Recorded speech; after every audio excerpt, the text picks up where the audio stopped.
This is Mark Sports from MTC Media with your preview of UVA and North Carolina. Did you know this is the oldest rivalry in the South? I don't know how many people know that, because when you think about college football in the South, you think so much about the SEC.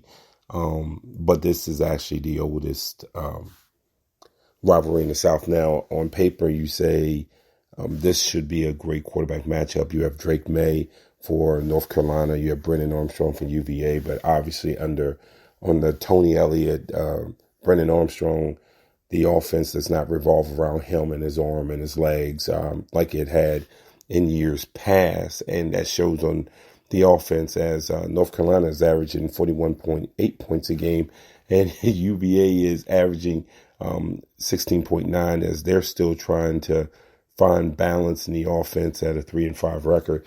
North Carolina is 7-1. You look back, North Carolina's only loss is still just to Notre Dame. So they've had a successful season here so far. Thus far, I don't know if people are really paying attention to that, because the Notre Dame game got so much attention, and North Carolina ended up dropping that. But for UVA, the keys are going to have to be, they have to pressure Drake May. There is no doubt about it. When Notre Dame did get pressure on May, it took him off his game. Now, he is mobile, so he can still get out the pocket, but pressure him, stay in your lanes, and that kind of can throw him off. The second thing is UVA's the defense has to cause turnovers.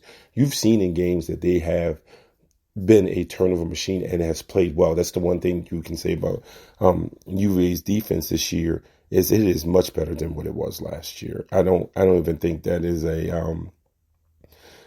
a contest. They're much better than last year, but the problem has been is even when the defense has put them in advantageous positions, the offense has not taken advantage. So not only is the defense causing turnovers and causing 3-and-outs, but it's also the offense taking advantage of those opportunities. And last but not least, for UVA, it's going to come down to the running game. What we've seen is Brennan Armstrong, like I said earlier, the dependence on him under Elliott has been lessened dramatically. And that means UVA has to find a way to run the ball. The running game has certainly been inconsistent. It's at 131.5 per game as an average, but they're definitely going to have to be at that number or above that number if UVA wants to keep this close, because UVA is not going to win a 10-7 game.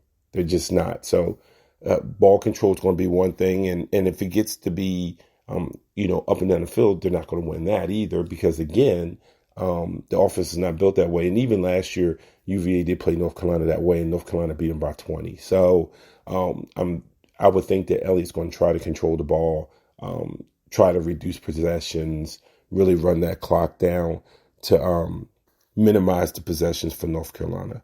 So again, that's my preview. North Carolina UVA is a noon start today, and this is Mark Washington from MTC Media.